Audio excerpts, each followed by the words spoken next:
Continuamos con nuestro estudio, continuamos con el estudio de lo que es la oración del Padre Nuestro.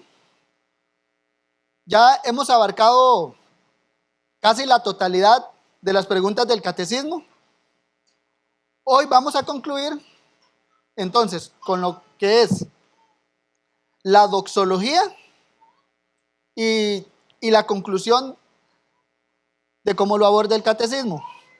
Recordemos que el Padre Nuestro constaba de un prefacio, 6 peticiones, 3 primeras que eran relacionadas con la gloria de Dios, las segundas 3 eran relacionadas con nuestra necesidad o cómo Dios nos bendice con lo que necesitamos, y terminando las peticiones está ya la conclusión. Esta conclusión el catecismo la aborda con 2 preguntas, las 151 y 152, lo que es la doxología, y dedica una pequeña parte para amén. Vamos a comenzar entonces con la doxología. Pregunta 151. Dice así: ¿qué significa su conclusión a esta oración? Porque tuyo es el reino y el poder y la gloria para siempre, significa: hemos hecho todas estas peticiones a ti porque como nuestro Rey Todopoderoso no solo quieres, sino que eres capaz de darnos todo lo que es bueno, y a causa de tu santo nombre, y no por nosotros mismos, debes recibir toda la alabanza por siempre. Esta doxología que trata el autor del catecismo se encuentra en el versículo 13 de Mateo 6, cuando dice: y no nos metas en tentación, mas líbranos del mal, porque tuyo es el reino y el poder y la gloria por todos los siglos. Amén. En cuanto a esta doxología o a este pasaje en particular, me parece pertinente hacer una aclaración. El versículo 13 es una de las llamadas variantes textuales. Ahora, ¿qué es una variante textual? Básicamente es, entre los miles de manuscritos griegos que tenemos del Nuevo Testamento, tenemos unos que tienen esta frase: porque tuyo es el reino, el poder y la gloria por todos los siglos, y otros que no la tienen. Entonces, una variante textual es esas variantes o diferencias que pueden haber en los distintos manuscritos de la Biblia. Ahora, esta es una temática en la que como cristianos actualmente hay mucho debate, mucha discusión, incluso estamos divididos en esta temática. Unos, por ejemplo, creen que este texto fue escrito por Mateo, otros no. Ahora, con eso lo digo porque mi convicción personal es que esta doxología como tal no fue escrita por el evangelista, por Mateo. Pero, por otro lado, también hago la aclaración que lo que dice la misma, porque tuyo es el reino, el poder y la gloria por todos los siglos, es algo que se encuentra en todo el contexto de la Biblia. Así que la manera que la vamos a abordar, y para respetar que el autor del catecismo lo aborda, va a ser el texto como tal. No lo veo como que fue escrito por Mateo, pero sí lo veo como que está contenido dentro de toda la escritura. Podemos ver lo que es como una definición teológica que se puede encontrar con respaldo bíblico, muy similar, por ejemplo, cuando hablamos de la palabra Trinidad. No está en la Biblia tal cual, pero sí la definición de la misma sí se encuentra. Algo así podemos ver esta parte del versículo 13. Porque tuyo es el reino, el poder y la gloria. Es como todo lo que dice ahí no es contrario a toda la enseñanza, tanto del Antiguo y del Nuevo Testamento, con respecto a Dios, a su poder, a su reino, a su gloria.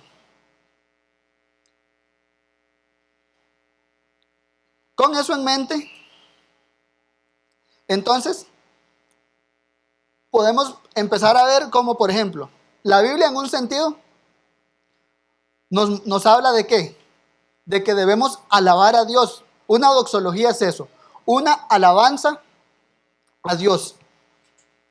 Podemos leer, por ejemplo, Primera de Crónicas 29, versículos 10 al 13.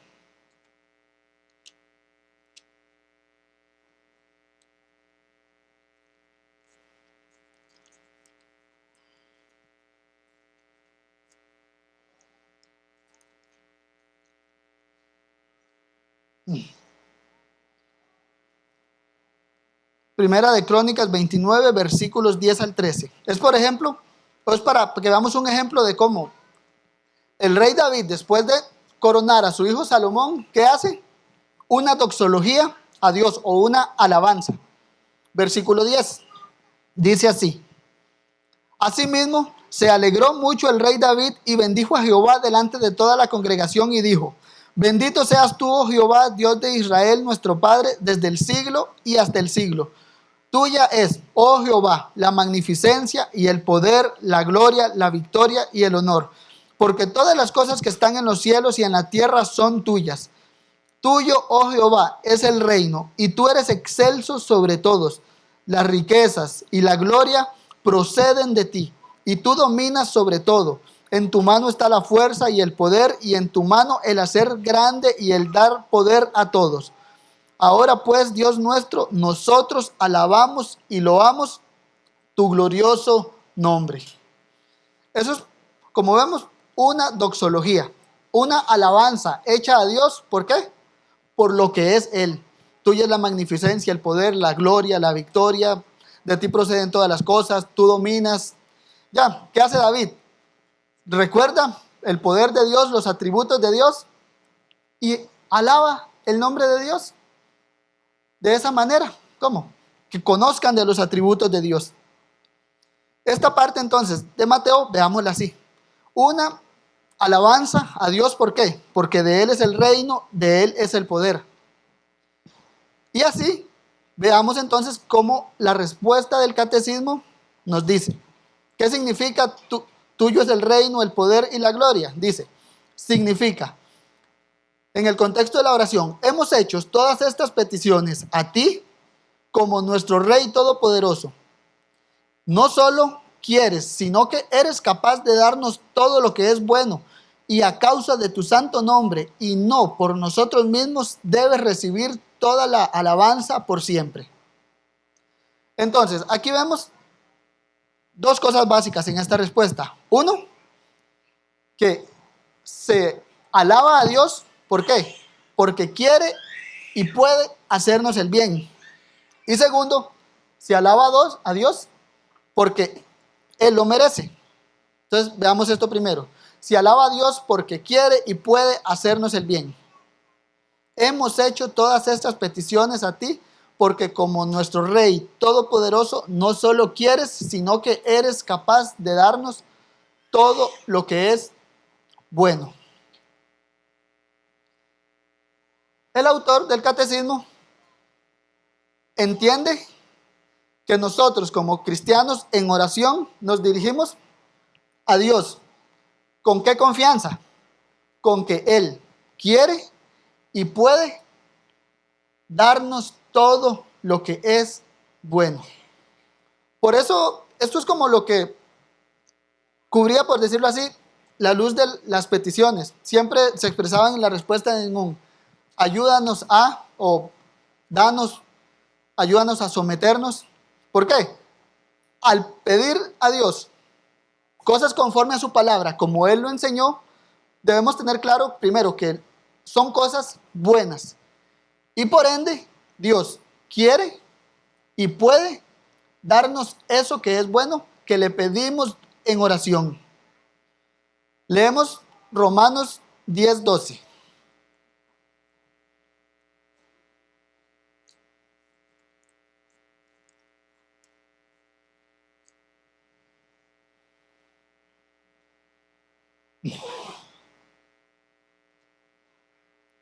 Romanos 10:12. Dice así: porque no hay diferencia entre judío y griego, pues el mismo que es Señor de todos es rico para con todos los que le invocan. Concentrémonos en esta última parte. Es rico para con todos los que le invocan. ¿Cómo invocamos su nombre? Por ejemplo, en oración venimos delante de Dios invocando el nombre de su Hijo Jesucristo. ¿Y qué nos dice? Dios es rico para con todos los que le invocan. Entonces, el punto es una motivación para el creyente invocar el nombre de Dios. ¿Por qué? Porque Dios es rico, es abundante en bondad para su pueblo. Ya, como en Cristo. Dios en Cristo nos dio todas las bendiciones que su pueblo necesita. Nos regeneró, nos santificó, nos sigue santificando. Conforme más le oramos, conforme vamos a su palabra, es rico para con los que le invocamos. ¿Y por qué es rico? Como viendo la doxología, porque tuyo es el reino. Por eso también, porque de Él es el reino, es por ejemplo que le pedíamos, venga tu reino. ¿Por qué? Porque pedir eso es bueno y Dios tiene el poder y quiere que su reino venga y actúe en nosotros. Se lo pedimos con confianza. ¿Por qué? Porque de Él es el reino, de Él es el poder para todos o por todos los siglos. Le pedimos que supla nuestras necesidades, danos nuestro pan de cada día. ¿Por qué? Porque como leímos varios salmos, Él abre su mano y nos colma de sus bendiciones. ¿Por qué? Porque Él tiene el poder de darnos lo que le plazca, porque Él es el dueño de todo.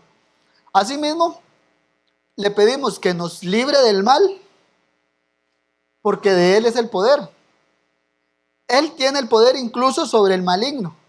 El maligno no puede contra el Señor. Leamos 2 de Pedro 2:9.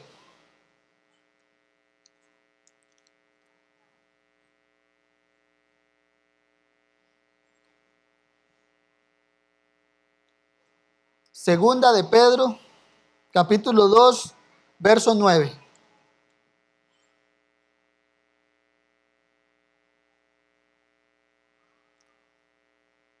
Hablando de esto, de que el Señor tiene el poder y quiere librarnos del mal. Dice así: ¿sabe el Señor librar de tentación a los piadosos y reservar a los injustos para ser castigados en el día del juicio? Con confianza entonces podemos hacer esta petición al Señor de que nos libre del mal. ¿Por qué? Porque suyo es el reino, suyo es el poder. Él tiene todo el poder. Como lo dice Pedro, sabe librar al piadoso del mal. O creo que el enfoque de esto es de que Dios puede hacer todo lo que quiera y por eso es que confiadamente en oración acudimos a Él. El Salmo 115, versículo 3, lo dice de una manera que creo que es muy tajante. Nuestro Dios está en los cielos, todo lo que quiso ha hecho. Y es por eso que el prefacio lo dice, porque tuyo es el reino, tuyo es el poder. ¿Por qué? Porque Dios hace todo lo que quiere. O en el lenguaje de Daniel 4:35, que Él hace todo lo que quiere y nadie puede detener su mano y decirle, ¿qué haces? Y es con esa confianza que oramos, mis hermanos, que cada una de las peticiones que vimos va enmarcada por eso, porque el Señor quiere y puede hacernos el bien. Le pedimos que santificado sea su nombre, porque Él quiere y puede eso. Le pedimos que venga su reino, ¿por qué? Quiere y puede eso. Y así, con todas, mis hermanos. Y por eso es que los autores del catecismo toman esto como la primera razón de alabar a Dios.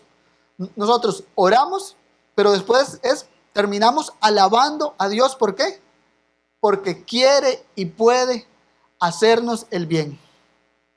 Ahora, segundo, También se alaba a Dios, o veámoslo así, se le hacen doxologías a Dios. ¿Por qué?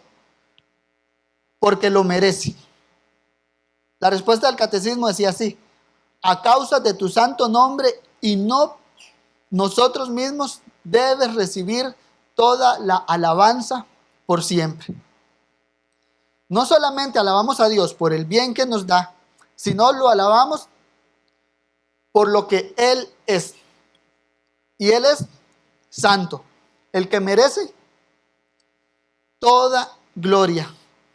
Esto ya veámoslo así: recibamos o no de su bondad, Dios merece ser alabado. ¿Por qué? Porque es lo que Él es. Se resume en la frase del Antiguo Testamento que es: no a nosotros, sino a tu gloria. Leamos Job 1:21.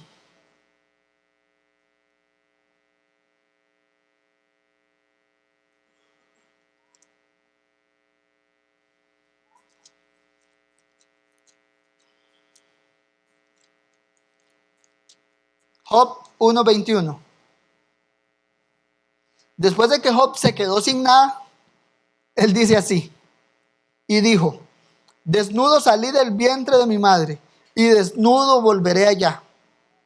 Jehová dio y Jehová quitó. Sea el nombre de Jehová bendito. Job sabía de esto que estamos hablando.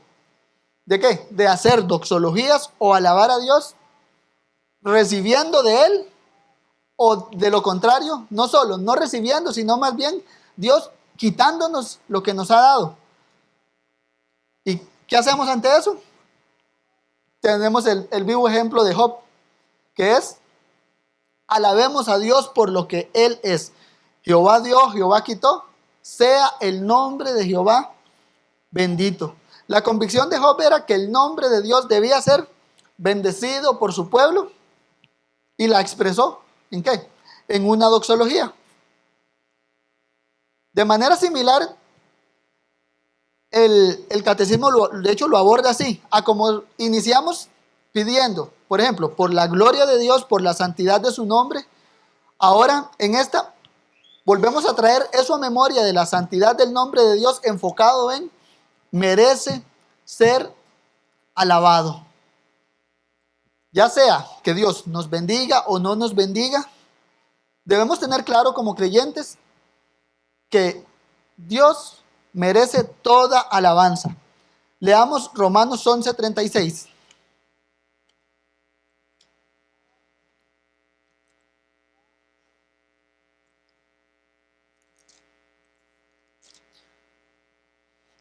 Romanos 11:36.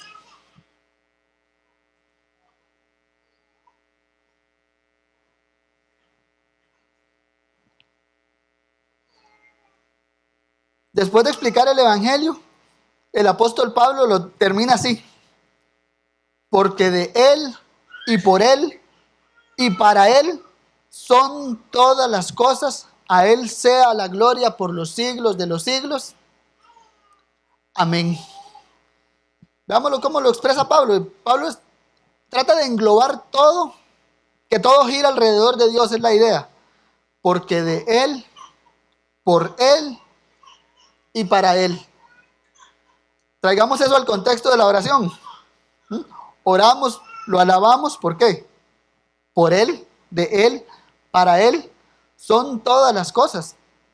Ahora, en su gracia, Dios nos bendice cuando oramos, pero todas las peticiones siempre van marcadas por esa temática de la gloria de Dios. Desde como empezamos, santificado sea tu nombre, venga tu reino, hasta enfocados en las peticiones que dijimos de nuestras necesidades, no dejan de lado el tema de que Dios es glorioso y nos bendice, y al orarle nosotros enfocados en su gloria, Él nos va a seguir bendiciendo, a pesar de que todo es por Él, para Él y de Él.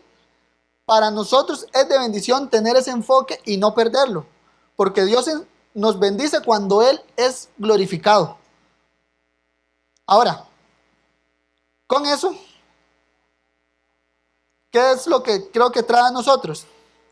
Por un lado, creo que trae humillación y nos ubica de quiénes somos nosotros y quién es Dios.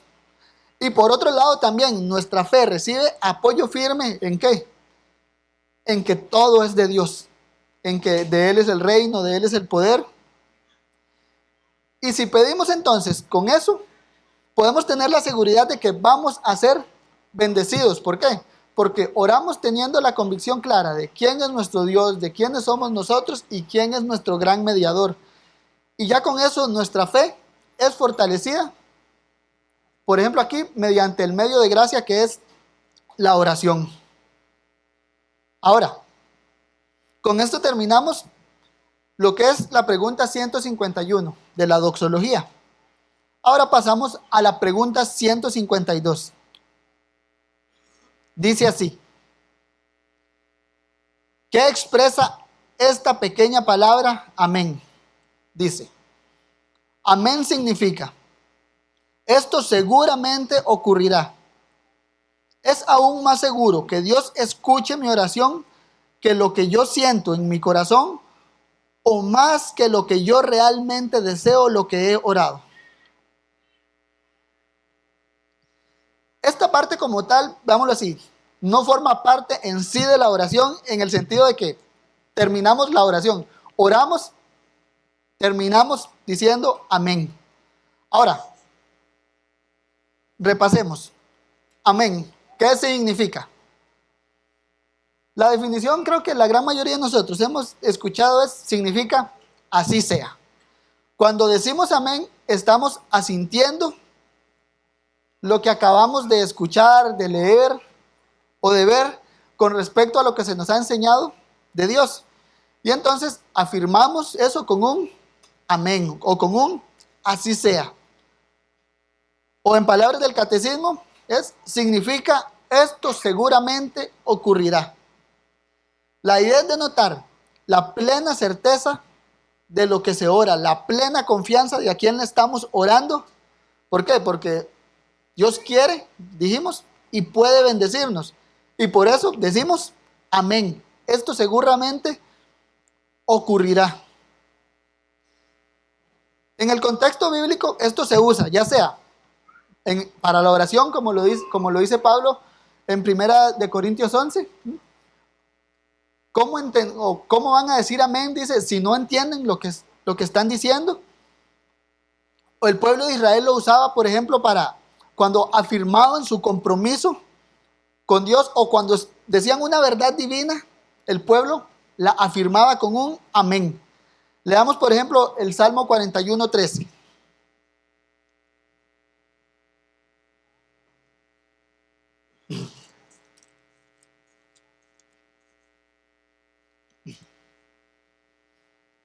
Salmos 41:13.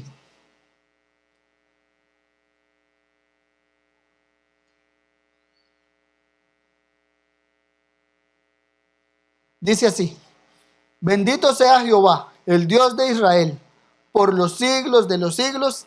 Amén y amén. Se dice una verdad divina: bendito sea Jehová, Dios de Israel. ¿Y cómo respondía el pueblo? Indicando su aceptación de eso. Amén y amén.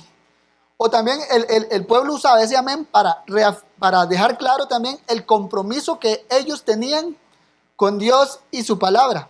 Leamos Deuteronomio 27:26.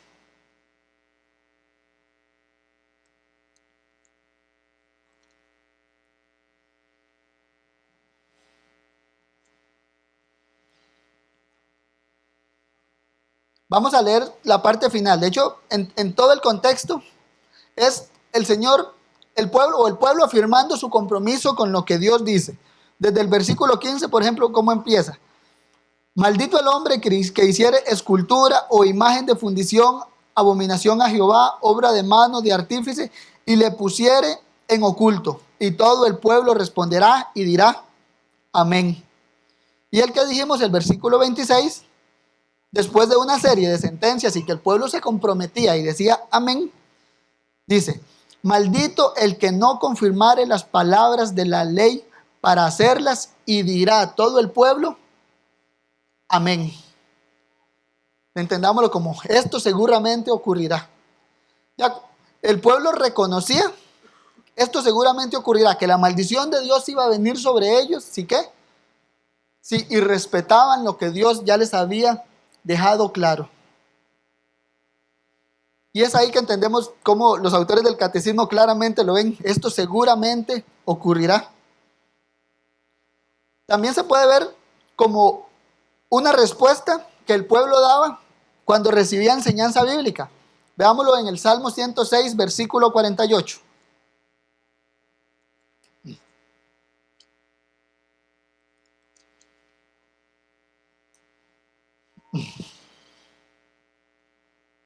Dice: bendito Jehová, Dios de Israel, desde la eternidad y hasta la eternidad. Y diga todo el pueblo, amén, aleluya. Veamos, el líder, ¿qué les decía?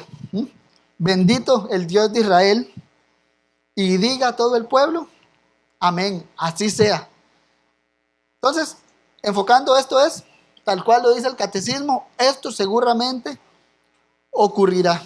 O, como dijimos al puro inicio, es un así sea. Ahora, viendo entonces brevemente el amén,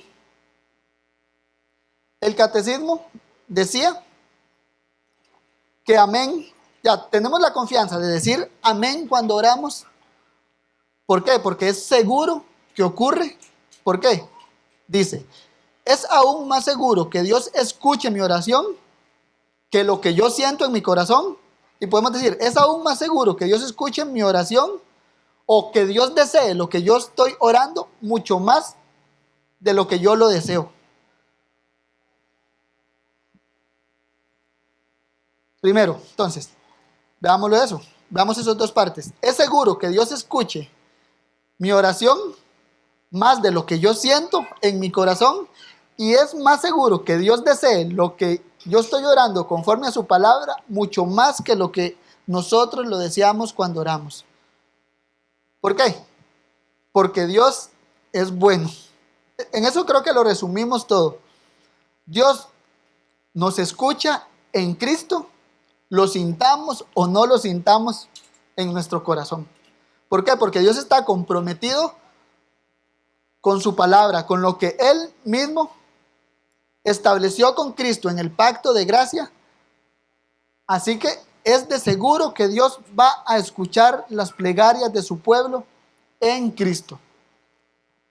Nos sintamos apoyados por nuestros sentimientos o no, es seguro que Dios nos va a escuchar. Isaías 65, 24.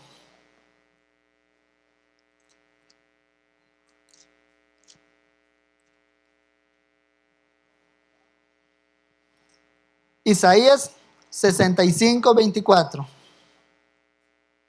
Dice así: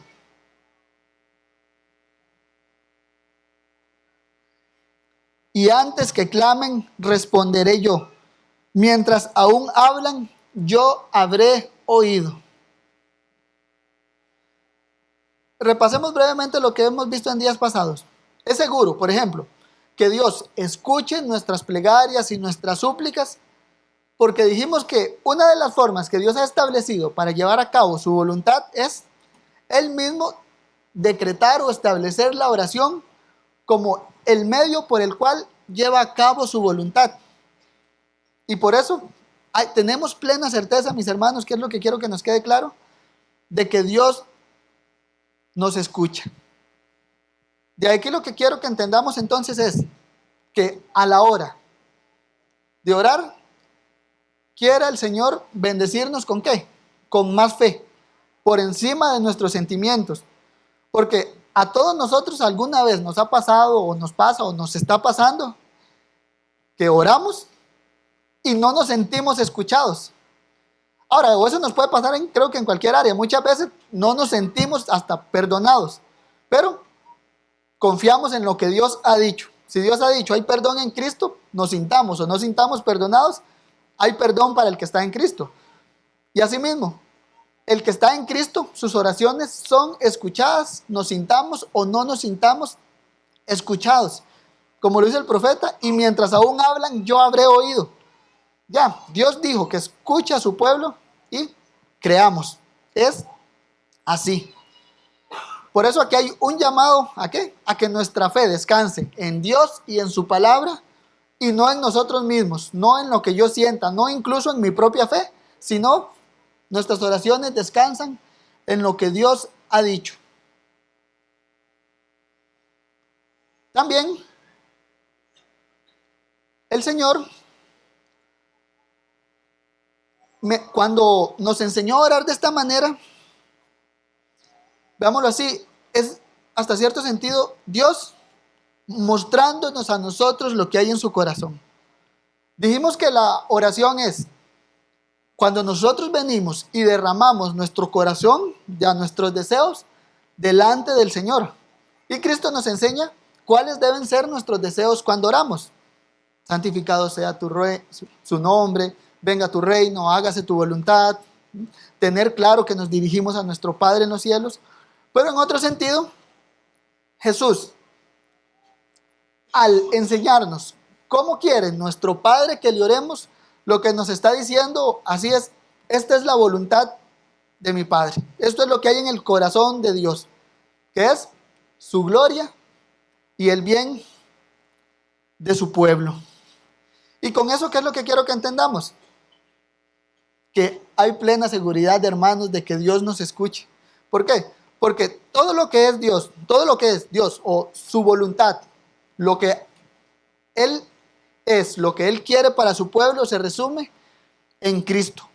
Nosotros decimos amén cuando oramos, pero Dios nos dio su amén en Cristo. Segunda de Corintios 1:20.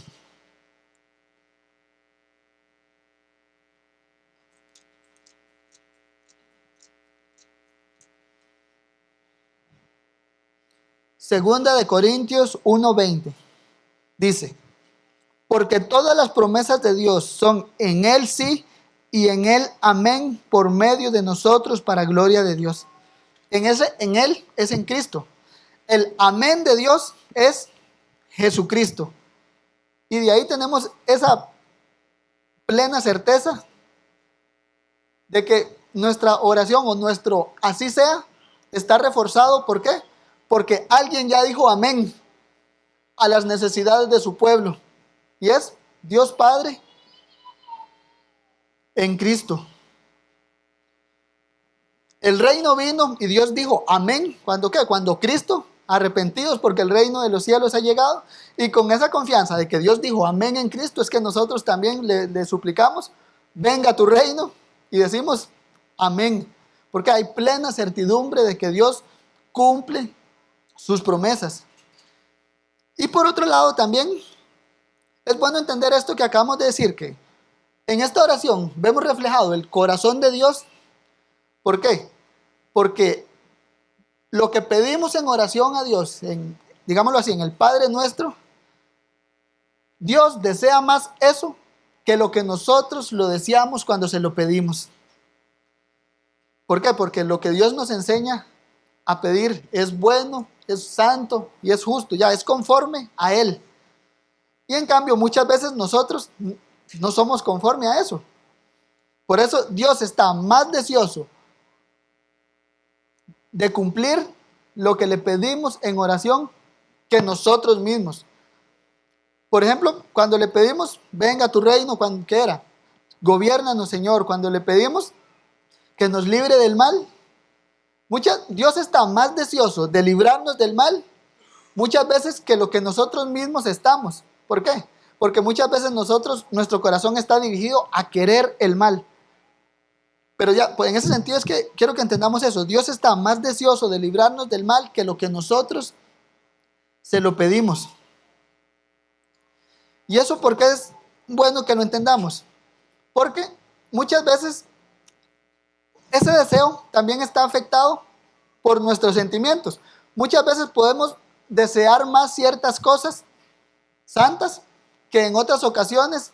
¿Por qué? Porque somos ambivalentes y nuestros estados de ánimo varían mucho.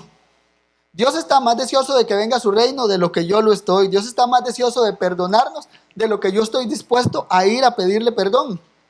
Y asimismo con todas estas peticiones. ¿Por qué? Porque Dios nos muestra su corazón, su voluntad, que es su gloria, y el bien de su pueblo. Y es por eso que ese amén denota esa plena certidumbre hasta esto seguramente que ocurrirá, porque Dios lo desea mucho más que lo que yo lo deseo. Y con esto, hermanos, ya quiero ir terminando, que entendamos, uno, que como creyentes tenemos el deber de orar,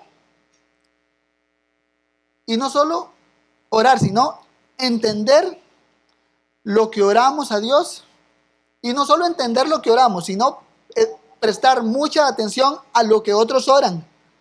¿Para qué? Para que digamos amén con plena certidumbre de que Dios nos escucha en Cristo, para que cuando digamos amén, digamos seguramente ocurrirá. ¿Por qué? Porque entendamos, cuando el Señor nos enseña a orar es Dios abriéndonos su corazón. Este es mi deseo, quiero que oren así, y por eso esto seguramente ocurrirá, porque Dios quiere y puede hacer el bien para su pueblo. Con eso entonces entendamos, uno, que Dios comparte con nosotros sus anhelos y nos los ordena: oren conforme a mi voluntad. Y cuando lo pedimos al Padre, entonces tengamos la plena confianza de que seremos escuchados en Cristo, y que todo es por Él, para Él y de Él, como lo decía San Pablo. Y que nuestro corazón entonces sea confirmado en la fe. ¿De qué? De que Dios tiene el suficiente poder, tiene el deseo de hacernos el bien, tiene el poder para hacerlo, y ha dispuesto la oración para eso. Por eso, ya para terminar, hermanos, creo que es como un deseo muy personal mío y petición en oración, es que espero que hayamos aprendido o mejorado en alguna manera nuestra vida de oración, que nuestra fe haya sido fortalecida. Y si no, oremos, mis hermanos, porque Dios trabaja con su pueblo por medio de la oración. Así que oremos, mis hermanos, que lo que aprendamos de la oración, lo que aprendimos o lo que vamos a aprender después por medio de otros hermanos, no entre por aquí y salga por aquí, sino que llegue a nuestros corazones, que nos dispongamos a orar y que nuestra fe sea fortalecida, confiando en que en que Dios puede, quiere y está deseoso de hacernos el bien. ¿Por qué? Porque somos sus hijos. Y Dios escucha a sus hijos, mis hermanos. Por eso, terminemos de esta manera. ¿Cómo? Tengamos claro de que debemos orar y que Dios está dispuesto a escucharnos. Y sería todo, mis hermanos. Los padres pueden ir por sus hijos a la clase dominical. Si tienen alguna duda o alguna pregunta, me pueden contactar a mí o a los hermanos pastores.